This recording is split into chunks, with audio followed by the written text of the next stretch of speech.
Welcome to Syntax, a Generative Introduction, 4th edition. My name is Andrew Carnie. I'm a professor of linguistics at the University of Arizona. I'm the author of your textbook, and I'll be leading you through this series of video tutorials.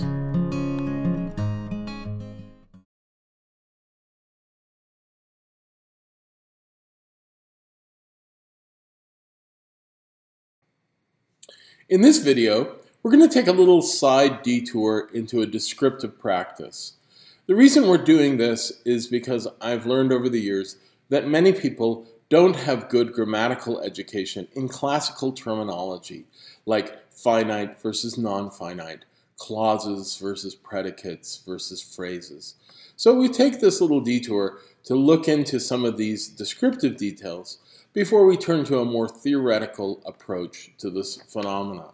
The first topic we're going to look at is what is a clause. Now, you may have been taught in school that a clause is a subject plus a predicate. We're going to modify that slightly because in linguistics we use the term predicate to refer usually to the verb and not the whole structure of the verb plus object. So we're going to use the term predicate phrase instead. So for us, a clause is a subject DP plus a predicate phrase. Usually the predicate phrase is a verb phrase. So let's look at this, our definitions here. A subject is the DP that is assigned a property, and a predicate phrase is the property being assigned to the subject. So if we have the sentence, the person left, the person is the subject because it is being assigned a property, and the property being assigned is the property of having left. Susanna is a linguistics student. Susanna is being assigned the property, and the property is being a linguistics student. And Lisa is the subject. Lisa is being assigned the property of having eaten a beef waffle. So ate a beef waffle is a predicate phrase. It's a verb phrase. Is a linguistics student is a predicate phrase. It's a verb phrase. And the person left is a predicate phrase, and it is also a verb phrase. All right, we also want to make distinctions among clauses. So we want to be able to talk about different kinds of clauses. The most obvious distinction among clauses is the distinction between main and embedded clauses. Main clauses, which are sometimes also called root clauses because they're the clause represented by the CP at the very top of the tree, the root of the tree, is the highest clause. It contains everything in the sentence. Embedded clauses, which you'll also sometimes hear called subordinate clauses, are inside of other clauses. So take, for example, the armadillo thinks that peanuts are for elephants. That peanuts are for elephants is the embedded clause. It's a clause that's inside of the sentence. In this case, it's the direct object or complement of the verb think. The whole clause, the armadillo thinks that peanuts are for elephants, is the main clause. It contains everything. Notice that it also includes the embedded clause. A lot of people make the mistake that they think the main clause is just the armadillo thinks, but that's not true. Think about our hierarchical structures. Because that peanuts for elephants is going to be embedded as a complement to the verb, the main clause has to include it as well. Let's look at a tree. So here's the tree for Pedro said that Daniela danced. We are going to make a little modification to this tree in a later video, but the main clause is the very root of the tree. And here I've drawn it as a TP. A little bit later we're going to add a CP onto this, but for the moment we'll just leave it with a TP. So that's our main clause. It's the root of the whole sentence. Our embedded clause is the CP that Daniela danced. Notice that the CP is dominated by the TP. That means the main clause contains the embedded clause. Within each clause, we can identify the various bits. The two verb phrases are our predicate phrases. And our two DPs are our subject phrases. We're going to structurally identify these, as we've talked about before. The subjects are going to be the specifier of the TP. That's how we know what a subject is. Okay, so now we've distinguished between main clauses and embedded clauses. We can also talk about different kinds of embedded clauses. Embedded clauses can appear in a variety of positions, and these positions correspond to the different types of modifiers we have in X-bar theory. So we've talked about specifiers. So the subject embedded clauses, so embedded clauses that are in subject positions, are by definition in specifier positions because we're going to define subjects as the specifier of TP. So people selling their stocks is an embedded clause that sits in the specifier of the TP that heads the clause caused the crash of 29. Some of you may say, that's not a clause, that's a DP or an NP. But in fact, DPs and NPs can sort of have properties of clauses too, so we will come back to that one when we talk about small clauses. The second sentence is clearer. For Alvina to love that boor is an embedded clause that is the subject of is a travesty. So therefore, it's in the specifier position. Embedded clauses can appear in complement positions. This should go without saying. This is where you put clauses that are the direct objects of verbs. So Chen said that Tamara loves peanut butter. Louisa asked if they could get a mortgage. If they could get a mortgage and that Tamara loves peanut butter are embedded clauses that are in the complement of the verb. Finally, embedded clauses can appear in adjunct positions as well. The easiest example of this are embedded clauses that are relative clauses. Relative clauses are a particular kind of clause that modify nouns. So in the sentence, the man I saw get into the cab robbed the bank, the I saw get into the cab is a modifier of man, and it's a modifier that's an adjunct. So you can run all the tests on this on your own time, but it bears all the hallmarks of an adjunct. Therefore, this embedded clause is in an adjunct position. So we have embedded clauses in each of the three different modifier types of X-bar theory. Another way we can divide up the world of clauses is by distinguishing between finite and non-finite clauses. Now, there's a number of very subtle distinctions that I am lumping together into these two big terms, finite versus non-finite.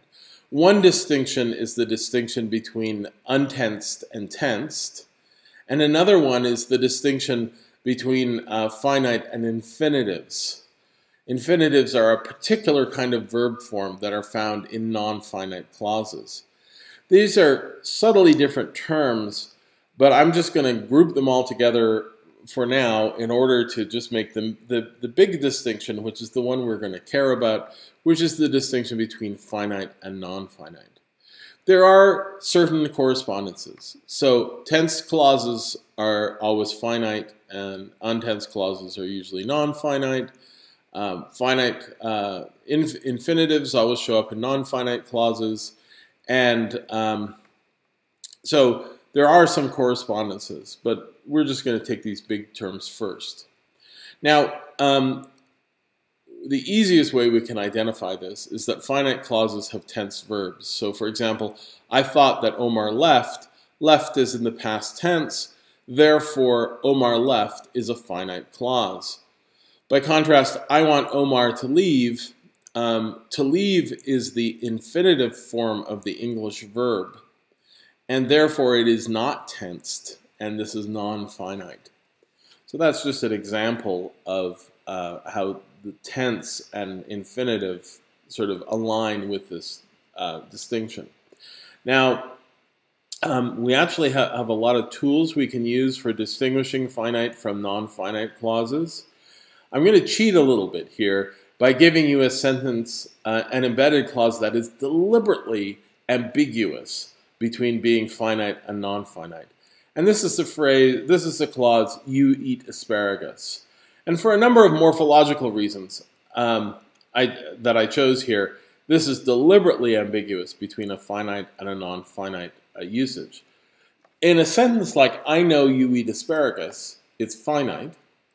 And I've never seen you eat asparagus, it's non-finite. even though it's exactly the same string of words. But how can you know that?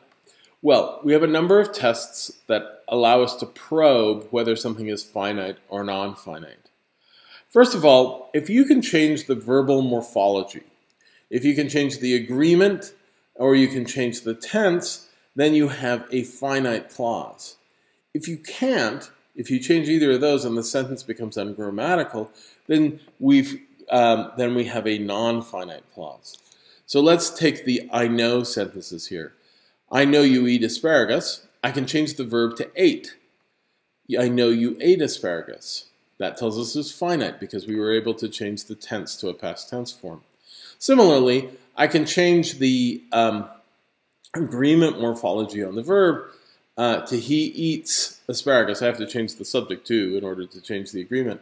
But you get overt present tense agreement morphology with third person here. I know he eats asparagus. Let's contrast that with the non-finite clause in I've never seen you eat asparagus. Here, if you try to change either the agreement or the tense, the sentence becomes ungrammatical. I've never seen him eat asparagus. Bad.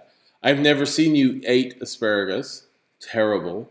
So if you fool around with the morphology on the verb, you can quickly tell whether or not a clause is finite or non-finite. Another test has to do with the form of the subject. Finite clauses always show nominative case, and non-finite clauses of various types show accusative case. Now, in English, the distinction between nominative and accusative is fairly underrepresented in our morphology. You really only see it when you look at a pronoun. So in order to do this test, you actually have to make sure that your clause has a pronominal subject.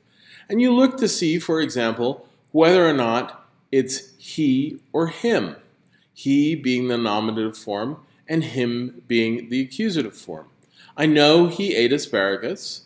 The fact that we get he here tells us that it is a finite form. I've never seen him eat asparagus. The fact that we get the accusative form here tells us that it is not, that sentence is, embedded clause is non-finite. This is confirmed by the shape of the verb, right? So ate is in the past tense, and eat doesn't agree with the subject. So we know right there and then that from both those tests that these are non-finite clauses. The reason I chose the particular tricky example that I chose is because you eat asparagus, is because you is ambiguous between the nominative and accusative. So that's why I chose that example.